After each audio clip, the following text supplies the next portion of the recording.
Hey everybody, I'm Phil, and I'll tell you about Fil-C. So what is Fil-C? So Fil-C is a memory safe language with absolutely no escape hatches. It's not like the fake memory safety of like Rust where you can say unsafe anytime you want. There's no unsafe escape hatch. So the rules of Fil-C are always upheld. And it's safe to the point that you can't even link to unsafe libraries. So even the libc and libc++ are memory safe. And it's insanely compatible with C and C++. So lots of programs compile with Fil-C with no changes, and then a whole bunch of programs compile with like reasonable or minimal changes. CPython, for example, works with, I think, like a 50 kilobyte patch to CPython. I'm working on performance. It started out being like 200x slower. Right now it's 1.5x slower in like the good cases, 5x slower in the not so good cases. But I'm like on a trajectory where it's getting faster and faster all the time. So agenda for the talk, I'm gonna start with the demo because I just wanna lay the groundwork to show you that this is like a real thing. And then I'll talk about the goals. And then just a quick review of previous results, the key insights that make the thing work, and just a summary of the results, I guess. All right, demo. Let's do a demo. So, Fil-C, currently I'm developing it on my Linux box, Linux x86-64. There's nothing fundamental about it that's tied to Linux on x86-64. I just wanted to have something that I'm developing on. So, to start off the demo, to make it really fun, instead of using the shell that comes with Linux, I'm going to start a shell that I compiled with Fil-C. So this is the Z shell compiled with Fil-C. So the entire Z shell source code compiled with Fil-C running on top of musl compiled with Fil-C. So no memory unsafe code going on in there at all. Whoa, hey, look, I managed to make it crash with a memory safety error. Let's try that again. So I mean, obviously, whoops, let's, you can see it's like it's, apparently on this computer, when I press tab, it triggers something in there that doesn't work. So you can see when it crashes, you get a stack trace, and that's a really deep stack trace. And it's reading an out of bounds pointer somewhere in meta char len conv. Maybe that's an actual memory safety error in Z shell, or maybe it's just like, it's doing some C thing that I haven't handled yet. But whatever, we're gonna keep going with the demo. So in here, what I've got is I've got the URL for xzutils, and we're gonna git clone xzutils. This is gonna be spicy because, I mean, it's a live Git repo. They could have changed it. So I'm just gonna clone it. Git itself, I haven't compiled with Fil-C. I'm going to try to remember not to press tab. For some reason on my computer, on my other computer, when I press tab, Z shell is fine. So whatever, I'll debug it later. So we've cloned XZ. Or remember not to press tab. You can see that I'm running the omyzsh extension to Z shell, which further stresses it. So there's a whole bunch of code in Z shell that's interpreting this complex script that gives it all this styling, including the fact that it now knows that I'm in a Git directory and whatever. So here's how you port a piece of software to Fil-C. Well, first of all, since I've checked this out from, that time pressing tab worked, good for me. So I'm gonna run the autogen script, because you have to run the autogen script to get the configure script, as we all know. So now that I've got the configure script, to get this to compile with Fil-C, I'm just going to point it, oh good, tab is working now, I'm so thankful. Bin Clang, so this is my version of Clang. It's based on Clang 17, and then I'm just gonna do configure. So now you're seeing like multiple levels of demo of Fil-C. We're running a shell that's compiled in Fil-C, and then the configure script, what it's doing is it's compiling stuff with my compiler and then running it to test if it all works, to figure out what features are going on and whatever. So we've already compiled and run a bunch of Fil-C programs, but now let's get real and let's compile xzutils with Fil-C. So you can see that it's using the libtool thing to invoke my version of Clang. And let's see, it's probably already done compiling. Is it? It's almost done. Oh, come on, scroll down. There we go. Okay, cool. So we've compiled xzutils. And I'm going to use this xzutils that I compiled to compress libpizlo, the runtime for Fil-C. So src xz libpizlo.so. Let's see if this works. If you think it's slow, I'll show you how much slower it is than normal XZ in a minute. So it compressed it. Fantastic. No memory safety errors. That's great. And then we're going to decompress it. Oh, no, look at that.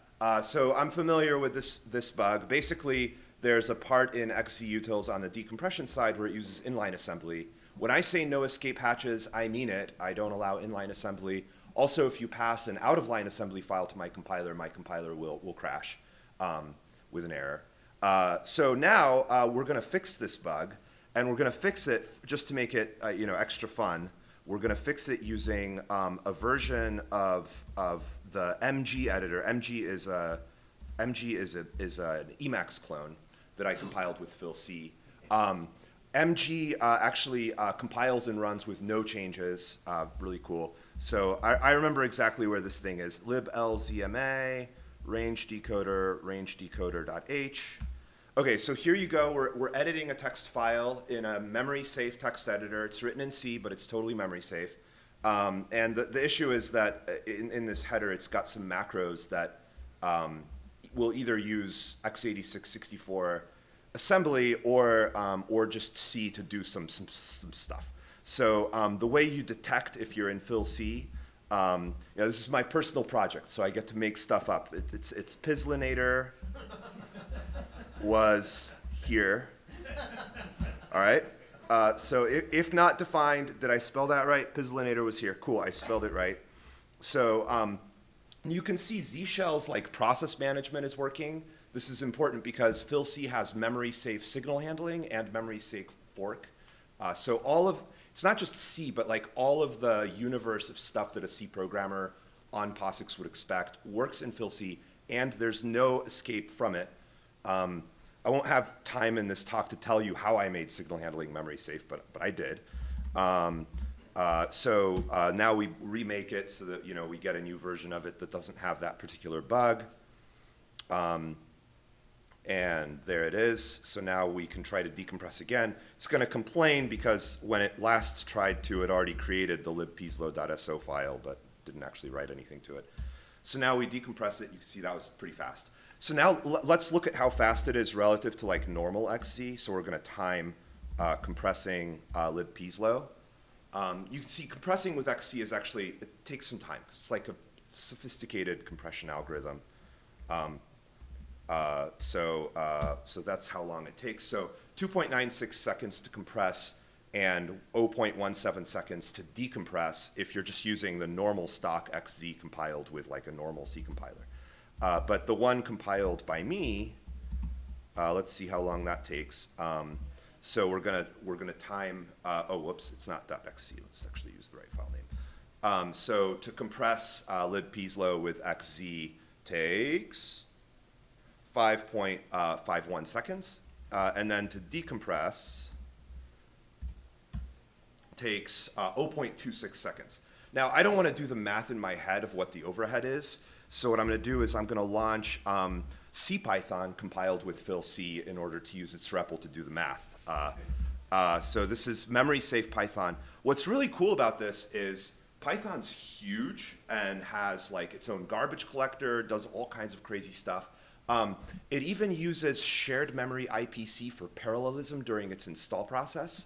So this is a properly make installed Python that's compiled all of its bytecode using this.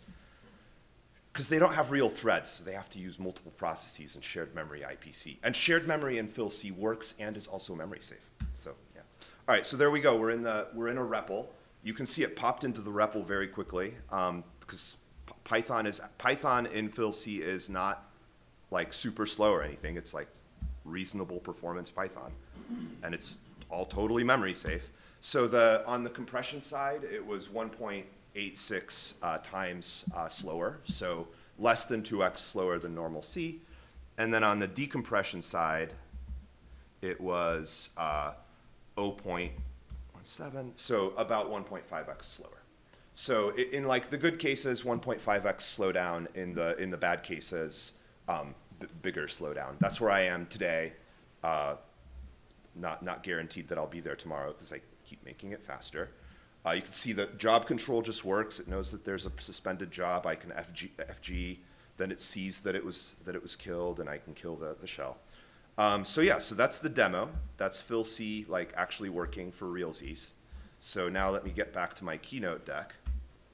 All right, so let me talk about goals. Like, what am I trying to do here? These are the goals in descending order of importance. The first is, so I could have just said memory safety, but I can't do that anymore because people are using the term memory safety to mean completely ridiculous things that aren't memory safety.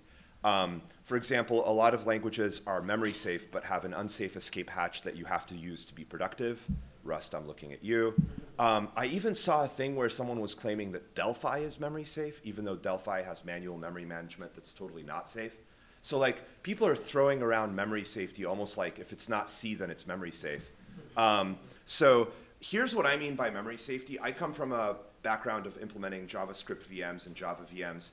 In JavaScript or Java, it's like any sequence of characters fed to the implementation will result in a memory safe outcome. And if it doesn't, it's like a priority 1 bug that the implementers will fix. So what I call this GIMSO, garbage in, memory safety out. So the rules that the language is upholding are upheld even under adversarial input. So the goal here is that if you get the Fil-C version of Clang to compile your C code, then that C code cannot escape out of Fil-C's protections. And those protections are meant to be meaningful from a security standpoint. So WebAssembly you can think of as being memory safe, but in WebAssembly you can do basically data-only attacks which are just as dangerous as remote code execution. You can go out of bounds of an array and start overwriting somebody else's array. In Fil-C, we protect bounds, pointer integer type confusion, and use after free. Those are the big ones. And there's other stuff, but those are the really critical things. Bounds, pointer integer type confusion, and use after free. The next goal, which is almost as important, is compatibility with C and C++. I'm aiming for maximal compatibility to the point that, like you saw in my demo, I can run a configure script that I checked out from GitHub, just pointed at my compiler, and things basically work. That goal is secondary to GIMSO because if there's ever a contest between GIMSO and compatibility, I pick GIMSO. For example, I don't allow inline assembly even though I could. If I did, it would make me more compatible but less safe. Also, this is not a new compiler for C. This is Clang, and I'm aiming for a minimal change to Clang and LLVM. Just so like all of the good stuff in Clang that you expect to get as a Clang user is still mostly works. So like, for example, I can compile Daniel Lemayere's SIMD UTF library and run it just fine because since I am Clang, I have all the Clang SIMD intrinsics that Lemire loves to use, and they just work. And finally, reasonable performance. I deliberately put that one last. You know, if I was doing this to try to get a paper at PLDI, then I'd have to put that one up here. But I'm not. So I'm going for something. To me, I think it's an interesting intellectual outcome if I can make the C language, like if I can make an implementation of the C language that's compatible and completely memory safe, even if it is super slow. So performance is like, it's not a non-goal, but it's the least important of these goals. But I did specifically pick a non-goal very deliberately, and that's binary compatibility with YOLO C. That's what I call like normal C. So if you hear me say YOLO C, that's regular C. This is a non-goal that I picked primarily because the pointy-haired boss in me wanted to like have a scope reduction to make this like project realistic. But it's actually also kind of an asset that I have this as a non-goal, because if I had ABI compatibility with YOLO C, then it would incentivize me and other users to say, okay, I'm going to recompile this file with Fil-C link it to a whole bunch of files that are normal C because I don't want to be bothered with porting them. And then what you'll get as a result is a program that is not memory safe. I think that in order to get a memory safe process, like the thing that makes like Java or JavaScript or TypeScript memory safe is that substantially all of the stuff in there is memory safe, not that like 10% of it is or something like that. So not having ABI compatibility is kind of an asset. And guess what? If you want to link against somebody's C library in Fil-C, you can just recompile it in Fil-C because it's so compatible. All right, so previous results. Part of the reason why I was motivated to do this is that this is kind of like a scoured territory of solved problem. Like there's so many approaches that people have tried to make C memory safe, and so many of them were substantially successful. But if you add the GIMSO goal, then a lot of them fall off. Softbound and effective SAN both got really close, but they didn't handle corner cases of the language. Things like checked C and circle and F-bound safety are like opt-ins. In the case of checked C and F-bound safety, they only handle spatial safety, so type confusion use after free is not handled at all. ASAN MTE is probabilistic. WASM RLBox native client, they give you a sandbox, but they don't actually make the code running in that sandbox memory safe. So most of these don't actually give you the GIMSO goal. And then if you want maximal compatibility, then Safe C, JNK, they couldn't even handle C++. Cyclone's a completely new language. C-cured required that you write your mallocs in a very idiomatic way. And that's if you use their static analysis to convert to the real C-cured, which actually was a different language. So that kind of leaves Cherry. Is this showing me the, oh, this is like, I'm one slide behind on this or something. Oh, there we go. I hope I wasn't one slide behind the whole time. That leaves Cherry, but I actually think that Cherry isn't really compatible because it's whole new hardware. I wouldn't be able to run Cherry for you in a demo unless I ran it in QEMU or some IoT device that's hard to get. And if I did, it would be a lot slower than Fil-C is in practice because I would be running either in an emulator or on a really bad CPU. So Cherry succeeds at like source compatibility literally, but fails at the other kind of compatibility, which is can I run it on like the computer that I actually have. All right, so key insights. So nobody's achieved those two like top goals that I have, which is compatibility and GIMSO. So that's what makes Fil-C new, is that I actually try to go there. But I would point out that like this work wouldn't have happened if it wasn't for all of these past attempts. Fil-C takes massive inspiration from C-cured and from softbound and effective SAN. So, you know, it's cool that people did this research. So here are the key insights of Fil-C.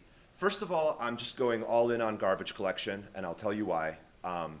It's actually really great. It's my favorite part of this, is that it's garbage collected. The fact that it's garbage collected enables the capability model, which then gives me that maximum compatibility. The capability model is called monocaps. It's a novel capability model for C. If you read the literature on memory safe Cs, the way that one paper distinguishes itself from another is the capability model. This is a completely new capability model that I'll be telling you about. And then I'll tell you about the runtime, which is what I call the libc sandwich.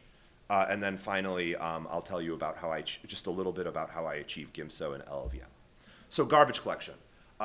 It's like my own garbage collection algorithm. It's accurate, concurrent, non-moving. I could probably do a whole talk on the GC algorithm itself. If you're familiar with the Dolly-Gay-Lavoie-Gonthier concurrent GC, it's sort of like that, except has a cheaper barrier. It's an algorithm I've used before. I have high confidence that it's decent. And it's definitely not the longest pole in the tent in terms of performance. That 1.5x slowdown you saw in XZ was not due to the garbage collector. It was due to everything else. So why have a garbage collector? The first reason is that it gives me a deterministic answer to what happens on use after free. A lot of these other approaches to memory safety in C kind of throw their hands up in the air for use after free. Like you can use after free in softbound. You can use after free in effective SAN. You cannot use after free in Fil-C. And then the other thing that it gives me is that it gives me these monotonic capabilities. So what the hell are monotonic capabilities? So if you're passing around a pointer in Fil-C, you're passing around a 128-bit thing. And 64 of those bits are totally under your control. The raw pointer is totally under your control. You can use pointer arithmetic to make it point anywhere in memory, including out of bounds of whatever object it's supposed to be pointing at. The other 64 bits are not under your control, but they are carried with the pointer as you pass it around. And those other 64 bits point at a GC allocated capability object that describes where the raw pointer could dereference what. So here's what it looks like. Gosh, okay, there we go. I was worried that I was one slide behind again. So the capability is currently kind of big. I'm working on making it smaller, don't worry. It's got a lower bound, an upper bound, some flags, and a 1-byte word type for every 16 bytes of payload. So the raw pointer can point anywhere in the payload or even out of bounds of the payload. The capability pointer always points at the base of the capability object. And in the common case, like if you call malloc, this whole thing is actually one GC allocation. The payload is just at the end of the capability. But that's not always the case. It's just the common case.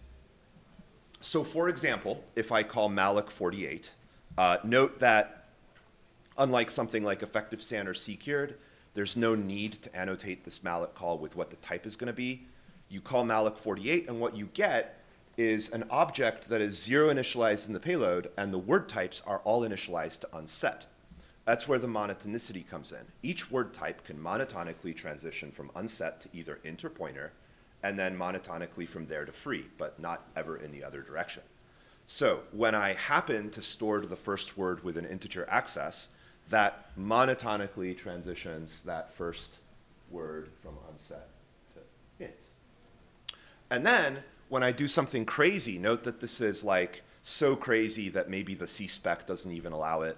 Who cares about the C spec? Like if you're writing a C compiler, you don't implement the C spec. You implement like the C that real people use.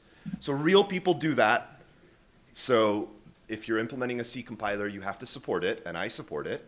And the way that that works is P plus 4 is at offset 16, so that puts you in that second word. That second word started out as unset, so that store succeeds in transitioning that word type to putter. So that store just works. And then when I free the thing, then all the capabilities monotonically transition to free, and at that point, all accesses to that object will fail. Moreover, once the capability transitions to free, then on the next garbage collection cycle, when the garbage collector finds this pointer, it'll, rather than marking the capability in the payload, it'll just repoint the capability at the global free singleton. So freeing an object causes the next garbage collection cycle to really free it. This is important because if you take a malloc and free system and throw a garbage collector in it, you often will create memory leaks that weren't there before because people just kept around dangling pointers and happened to never dereference them. But in Fil-C, that is not the case. If you enable Fil-C, you're not creating new memory leaks because the freed objects do get freed. It's just that the actual reclamation of memory is deferred until the next garbage collection cycle. So monocaps give me this combination of maximal safety and maximal compatibility. There's no need to annotate or infer the type of malloc calls. You just call malloc however the hell you want. And then the types of that malloced memory are inferred dynamically, and the free itself is deterministic. After you free the object, every subsequent access to the object is guaranteed to fail, no matter what. So some additional monocap features that I won't be able to talk about because they're actually kind of deep. Function pointers, monocaps tell you about function pointers so that you can't get type confusion from indirect function calls. Monocaps handle mmap and munmap, including shared memory uses of mmap, so you can do shared memory IPC memory safely with Fil-C, and it just works. They handle DSO handles, so you can do DL open and DL sim, so dynamic linking with Fil-C. That's memory safe, and it just works. Threads, jump buffers. Fil-C has long jump and set jump are memory safe, and the rules of long jump and set jump are dynamically enforced, so you can't set jump to somewhere you're not supposed to be set jumping to. And signal handling, so signal handlers work. So like you can register a signal handler and long jump out of it, whatever. Like so long as you're doing it the way that the manual tells you you're supposed to, it'll work in Fil-C. So how does the runtime work? I call it the libc sandwich runtime. In general, on any OS that you would port Fil-C to, what you would do, oh my gosh, I'm one slide behind again. Okay, there we go. What you would do is you would run the Fil-C runtime on top of whatever the libc is on your OS, just so that Fil-C's runtime can get syscalls. And then you compile that libc with Fil-C and run it on top of libpizlo. So that but also make changes to the libc so that normally libcs make syscalls with like inline assembly or standalone assembly files, but the Fil-C version of the libc makes syscalls by calling into private API exposed by libpizlo. And then libpizlo filters every syscall for memory safety. So you can't use syscalls to escape memory safety. There is no escape. Fil-C will crash the shit out of your process if you try to escape. And then just compile all the rest of userland with Fil-C on top of that, and you get a memory safe application. All right, so the current implementation I call the musl sando. Musl is a freely available libc for Linux, and so I'm running YOLO musl below and user musl above. The YOLO musl is basically unmodified. The user musl is modified just to change how it does the syscalls. Here's an example of like how that ends up working out for a very simple system call. You can see like if you do the right system call in the user musl, it's just going to call an internal API called zsyswrite. That's all it can do. And then zsyswrite is implemented in the libpizlo runtime, and it's first going to check, pin, and track the buffer, check that it's an integer buffer that it can be read from, and that there's size bytes of integers available in it. It pins it so that the garbage collector doesn't do anything funky, and then there's this Fil-C syscall wrapper around the actual syscall that does the thing that accurate GCs do, where it tells the GC, okay, I'm making a syscall now, so I'm at a safe point. And then YOLO musl does the syscall the way that musl usually does, which is with its macro that expands out into a bunch of inline assembly. So that's the basic pattern of how like syscalls look like in Fil-C. Okay. And syscalls are the only case of foreign function invocation between Fil-C and legacy C, and that foreign function interface is not exposed to anything other than libc. So there's a ton of complex features that just work. For example, I'm still one slide behind. So for example, C++ exceptions just work because libpizlo provides a comprehensive unwinding API. mmap, shared memory, dynamic linking, signal handling, fork. You can fork. You can start multiple threads and then fork. You can cause the GC to run and then fork. All works. So yeah, lots of stuff just works. So how do I do this inside of LLVM?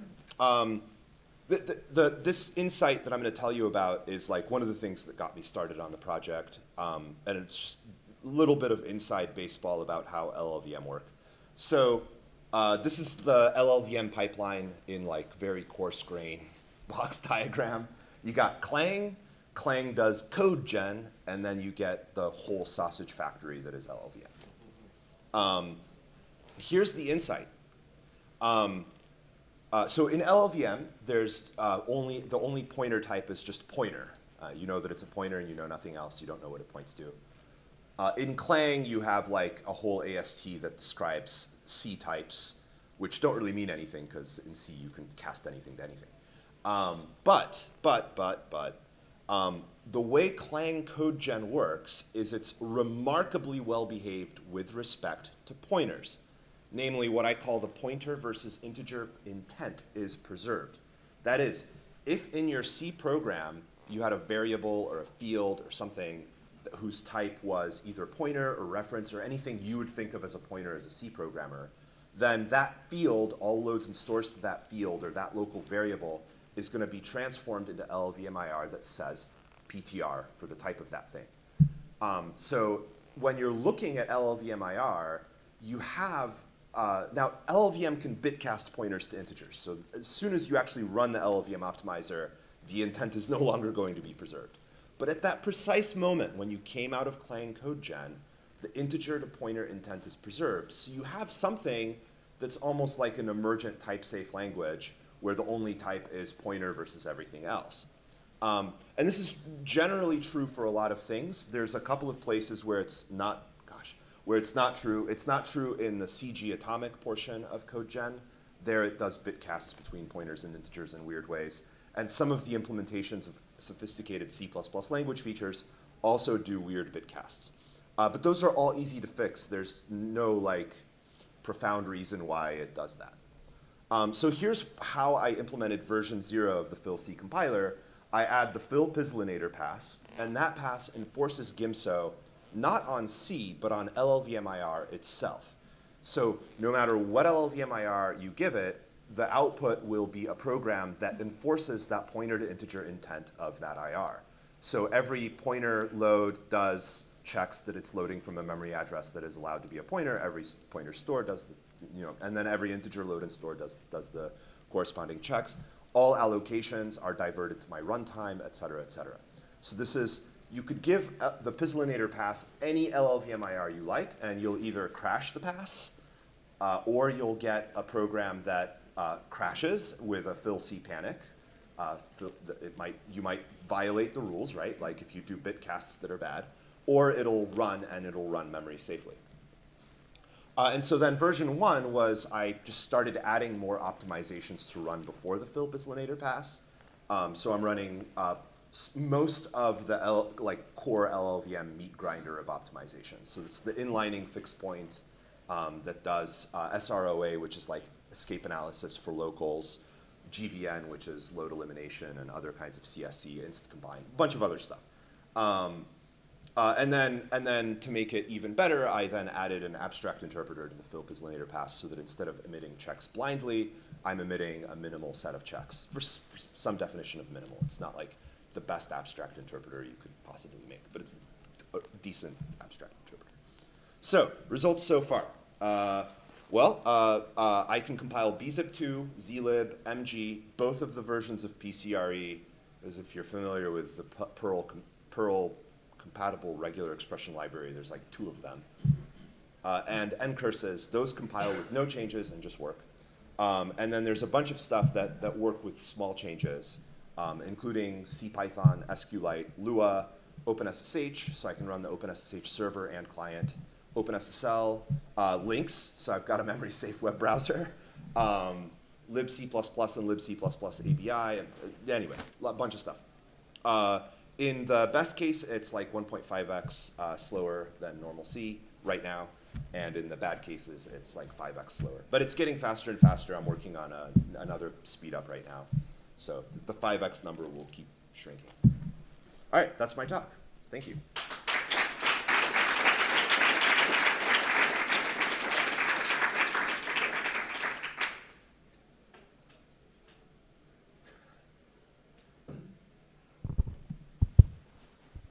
Hey, Phil. Hey. Good to see you. Great work. I've long said that C and C++ are secretly safe languages. It's just the implementation. So I'm really glad to see this work. I guess I have some like high-level questions and low-level questions. I'll just be brief. High level, like how far do you want to take this? What's your goal? A medium level one is what do you think the major sources of slowdown are? And which ones are going to be tractable to reduce and which ones not so much. And then low level, I couldn't help but see that you have this word-based capability boundary. What happens if you do crazy things at a subword level, or is that just like a thing? Like if you were at a subword level, yeah. Okay. So the first one, remind me. High level goal. I want to troll a compiler team into making something better than this. So that would be the best outcome. Or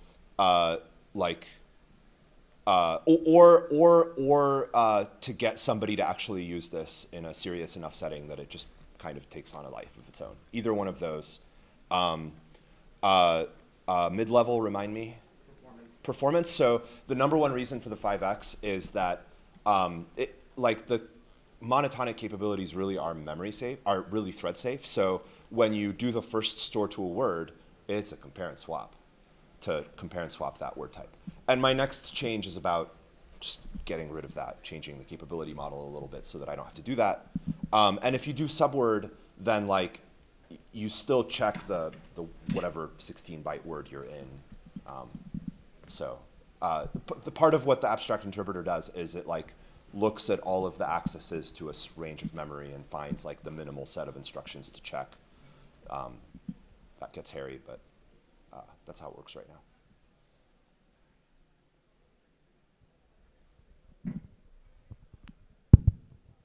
So would Cherry hardware alleviate some of that performance? Cherry issue? hardware would make it so I can't run CPython. And why is that? They can't run CPython because there are nasty things in the CPython bytecode where the way CPython normally does it is it stores 64-bit pointers. They have to be 64-bit, like it's very hard-coded, on 2-byte alignment within the bytecode stream. So that completely breaks Cherry. And because I have a garbage collector, there's like having a GC means that you can do these localized hacks where like, oh, I have a lookup table here. I just allocate it. Who cares when I free it? So I was able to very straightforwardly like make that code just work so that it's storing a 64-bit index that then happens to get looked up in a table. But the Cherry people never were able to get that to work. So on Cherry, the best you could do is MicroPython. And I suspect there are going to be other cases of this. Basically, having a GC means if you find yourself in a region of someone's code where like the capability model is too strict, it's too much of a straitjacket, you have this like off-ramp where you can be like, well, but I have a GC, so I can just like malloc myself something and not worry about it. So I wouldn't want to run on Cherry because like it would make me less able to run stuff. Also, silicon economics are all about volume. So like Cherry wouldn't be a speed up for me right now. I guarantee you any hardware you can get that runs Cherry is going to run XZ slower than I just ran it. So like the correct way to get better performance is to keep running this on stock hardware, and then if it gets big enough, then the CPU designers are going to use traces of Fil-C's checks in their optimizations, and then it's going to get faster. You didn't say anything about what doesn't work. So, for example, can you XOR 2 pointers together and expect things to come out right? I mean, first of all, in C, if you tried to XOR 2 pointers, that is one case where the compiler will actually give you a compiler. You can cast them to integers. Cast them to integer and XOR. And yes, you can do that. And it works. The main thing that doesn't work is pointer integer unions where you change your mind about whether you're using pointer or integer. And I'm actually, the change that I'm working on right now that's also going to be a speed up also puts me in a mode where I can allow unions to flip-flop. So I'm like, when I become aware of something that doesn't work, I fix it. But the biggest practical thing that sucks is if not having inline assembly means that like any sufficiently large C program doesn't compile immediately out of the box because you have to, at a minimum, just tell it not to use the inline assembly.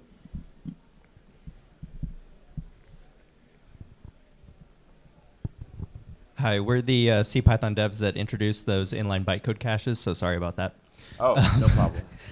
But you mentioned that it needed some changes. Are those compatibility things like support for fat pointers mostly, or is it working around bugs in the implementation, or are they true memory unsafeties that need to be upstreamed? There was one memory safety bug that I found, and I filed a bug, and y'all fixed it the same day. It was super awesome. Awesome, thank you. The other stuff is like, for example, in the GC implementation, the header in the way CPython is written uses uint_ptrt. I just had to change that to void star to make that work.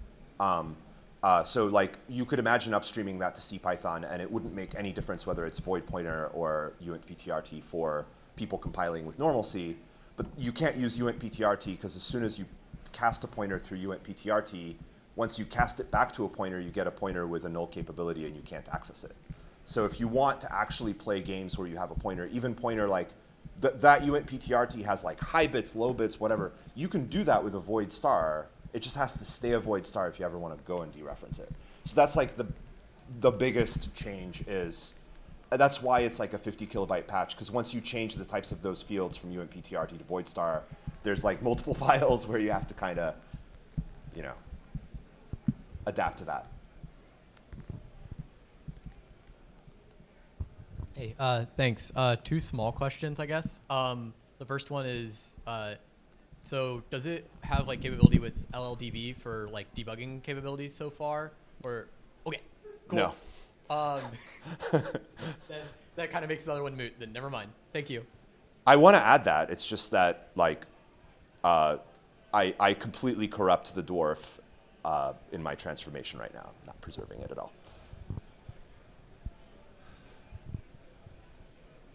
Hey, some nuts and bolts questions about the GC. Do I understand correctly, since there's no stop the world, it's a fully concurrent, you don't have the problem of figuring out where to put save points because you just don't need them in like a multi-threaded program? No, it's like it uses the soft handshakes that you would find in a DLG collector. So there are pull checks, as I call them, sprinkled by the compiler. Also on the slide where I had right there, Fil-C syscall has to do, actually calls Fil-C exit before the syscall and Fil-C enter after it to tell the GC, hey, you don't have to wait for a pull check from this thread right now. So it does all the things that you would expect like a Java VM's GC to do in order to interact with the mutator. But there's no global stop the world where you like stop all the threads at once and then do some stuff. It's the GC asks, hey, all threads, please check in with me. And then when they all do, then the GC makes progress. Thanks. Second unrelated question. So you said you'd rely on this invariant that happens to hold in Clang CodeGen. Is that an emergent invariant? Like, do the Clang team care about that in the long term, or what? Thank goodness for GPUs, man. It's an invariant that they, I think, had to enforce because the pointer integer distinction is particularly meaningful when you're compiling things like OpenCL. So I think that's why they're careful about it. Thanks. But if I was writing a C compiler today and I wasn't in the business of memory safety, then my intermediate IR wouldn't even have a pointer type. I would just have integer types, and my load instruction would take an integer, which is, by the way, what I did in the B3 backend in JavaScript core. It just has integers. So if I was in a world where I had to convert my own C compiler to Fil-C, then I'd be completely screwed because I wouldn't even have a pointer type. So there's the danger that like in there's some future version of LLVM that just gets rid of the pointer type.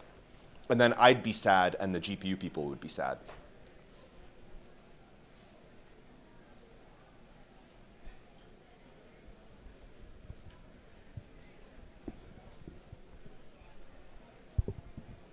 So I'm sure you're aware that the Rust people are super excited about the documents coming out of the federal government regarding safety.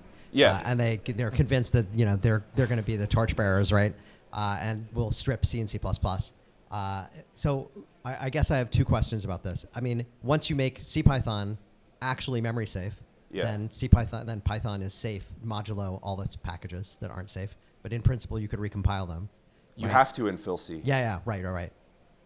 Which is a challenge, I expect, but not such a challenge for things like NumPy and stuff. Like, right. The only question is if they call out to BLAS, that's going to be a deal breaker. So performance is going to be a killer in that space. I feel like there's things like OpenSSH are the sweet spot for this kind of work, like very clearly security sensitive, internet facing things. So I mean, I would propose that rather than just hoping that some compiler team picks this stuff up and runs with it and makes things even faster, that you make it available as a tool, if you can, that people can use to build this software when they just want a hardened OpenSSH. It's available today. Like you can go on GitHub and check it out and build it. If you're on Linux x86 64, it just works. So I actually think that part of the reason why I'm doing this is I want to obviate the need for Rust. And so like I'm not there yet performance-wise, but I will get there. And if you have suggestions for how to con people into using it, I'm all ears. I mean, this is a brand new project, right? I started in November of last year, so I have had only a small number of opportunities to even. This is the first time I'm talking about it publicly, for example, other than YouTube, and trolling people on Twitter. I think since it's been a bit over time, we can go ahead and go to lunch and then take the rest of the questions offline. So let's thank our speaker again. Thanks, y'all.